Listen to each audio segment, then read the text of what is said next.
Les cartes postales de Longeville, des années 1900 jusqu'au début de la Première Guerre mondiale, sont rares. Celles que nous possédons présentent une grande valeur car elles nous donnent des informations précieuses sur la vie d'autrefois. Ces anciennes cartes postales du début des années 1900 constituent donc un véritable trésor pour préserver la mémoire du village. Mais, pendant que je vous parlais, et en observant les images qui viennent de défiler, avez-vous remarqué quelque chose d'insolite? Regardons à nouveau.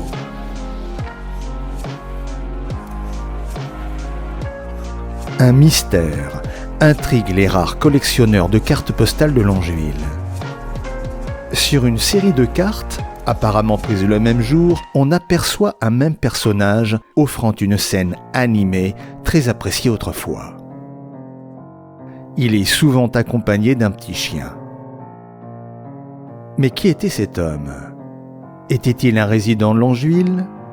L'assistant du photographe? Personne ne l'a jamais su. Pour tenter de percer ce mystère, plongeons-nous dans l'histoire des pionniers de la carte postale qui sont venus à Longeville, en particulier à partir de 1903, quand le recto des cartes présentait une vue, tandis que le verso était réservé à la correspondance. De cette période, deux photographes éditeurs talentueux, Eugène Poupin et Lucien Miot, nous ont légué de splendides clichés. À l'époque, les appareils photo étaient volumineux et exigeaient une expertise particulière. Tous les clichés de cette période, qui suscitent notre curiosité et où évolue notre personnage inconnu, ont été prises et édités par un seul homme, Lucien Amiot.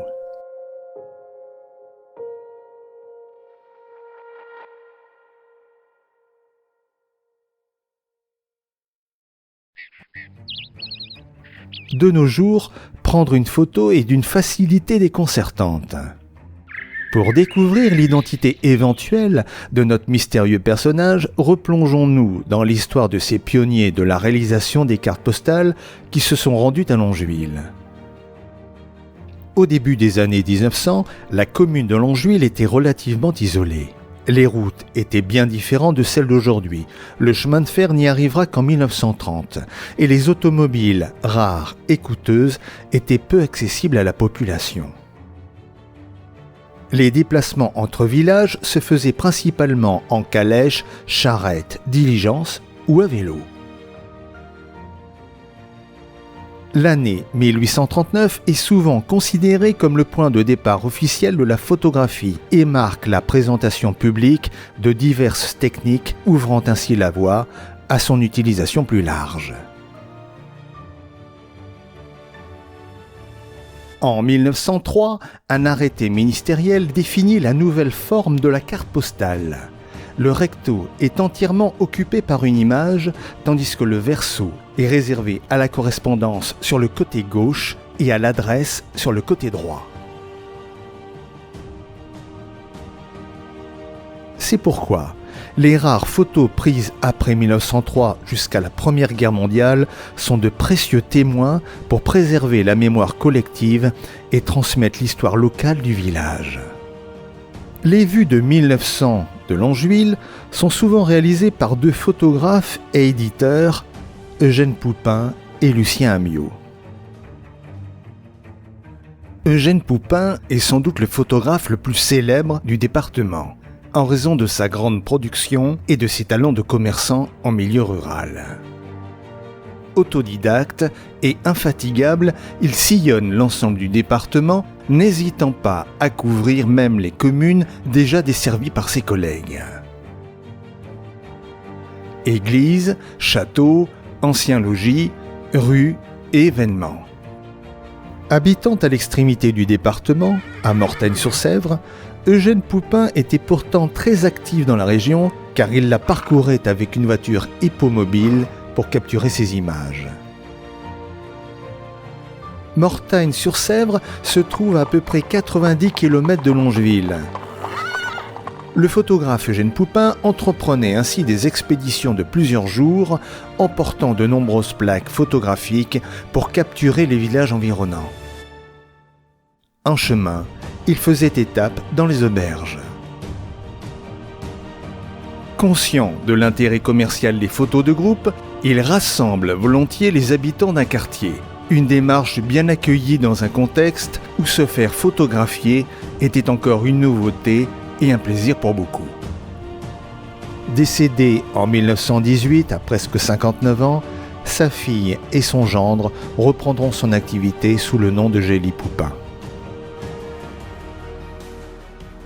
Lucien Amyot, fils d'un photographe de La Roche-sur-Yon, s'établit aux Sables d'Olonne en 1903 à l'âge de 30 ans. Pionnier dans le domaine, Amyot fut le premier photographe vendéen à éditer des cartes postales depuis 1897. Son magasin se situait au 18 rue de l'Hôtel de Ville, dans une rue commerçante en face de la mairie. Dès le début de sa carrière, Lucien Amyot explore la ville des Sables d'Olonne sous tous les angles, capturant une multitude de scènes et d'événements locaux.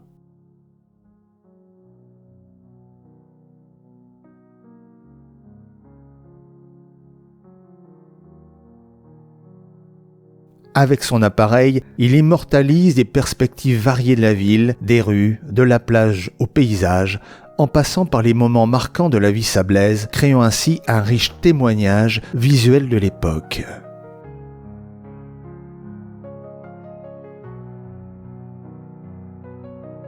Lucien a également photographié à de nombreuses reprises des Sablaises, vêtues de divers costumes traditionnels. Il choisira souvent son épouse, Marie, comme modèle, la mettant en scène dans plusieurs de ses clichés.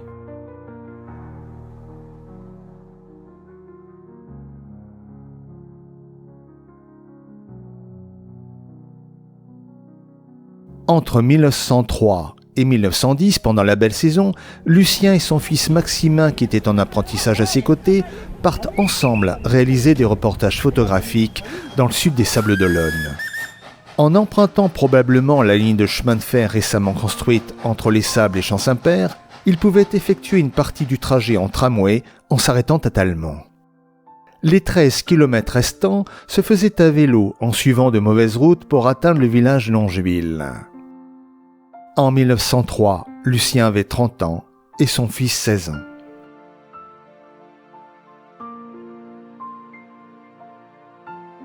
Après avoir préparé et mis en place le matériel de prise de vue, son jeune fils se chargeait de prendre les photos, permettant à Lucien d'apparaître sur certaines d'entre elles, parfois mises en scène sur son vélo. À l'instar des mises en scène réalisées avec son épouse en costume sablé, Lucien se mettait lui-même en scène dans de nombreuses prises de vue.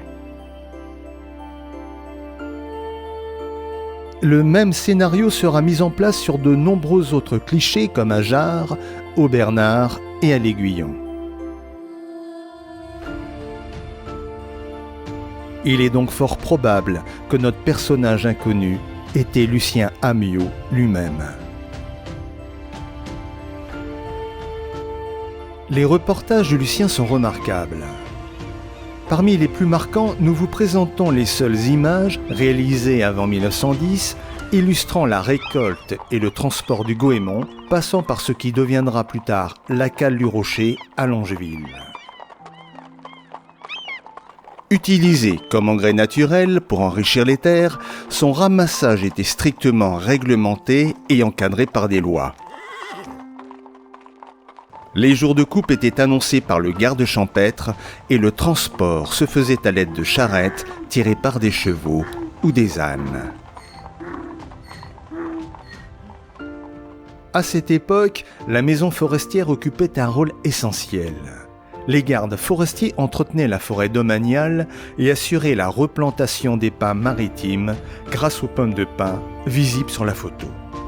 Les graines, récoltées des pommes de pin séchées, étaient ensuite envoyées à Olonne pour germer. Les semis étaient ensuite replantés dans la forêt domaniale de Longeville. C'est le travail de nos anciens qui nous a donné cette magnifique forêt de 600 hectares. Il est difficile aujourd'hui de mesurer l'incroyable importance de ces clichés et les revenus qu'ils ont générés. Parmi toutes les cartes postales qu'il a éditées, certaines ont rencontré un plus grand succès que d'autres. Cela est facilement vérifiable, car à l'époque, la production était manuelle et se faisait en fonction des besoins commerciaux. Ainsi, le 18 août 1908, un des établissements de Longjuil a exprimé son mécontentement auprès de M. Amyot, signalant qu'il n'avait pas reçu les cartes présentant une vue de la mer. Les ventes ne se sont pas faites, les clients sont repartis les mains vides. Monsieur Amyot, vous m'aviez promis la vue de la mer pour le 11 août. Nous voilà au 18 et je n'ai rien reçu. C'est regrettable, car on me demande toujours cette vue. D'un autre côté, plusieurs personnes sont déjà parties et je n'ai pu les vendre. Pourtant, à la fin du mois, ce sera bien tard. Peut-être n'avez-vous pu reproduire le cliché. J'espère que vous me donnerez une réponse si je dois compter dessus ou ne pas y compter. Recevez mes salutations.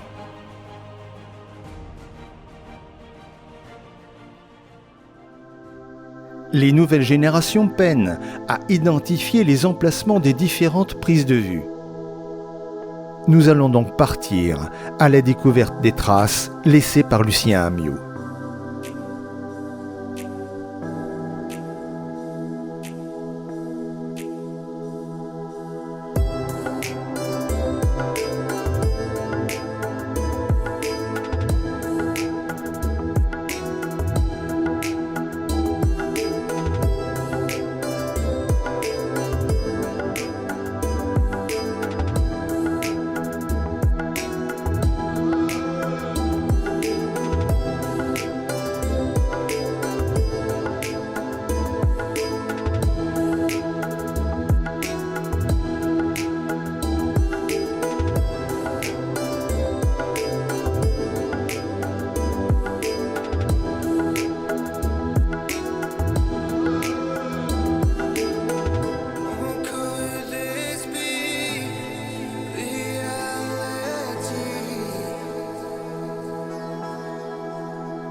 Lucien Amyot nous a quittés en 1922, à l'âge de 49 ans, laissant derrière lui une œuvre remarquable comprenant de nombreuses vues de Longjuil d'avant la Première Guerre mondiale. Une grande partie de sa famille poursuivra une carrière dans la photographie jusqu'à son arrière-petit-fils qui s'est établi à Saint-Gilles.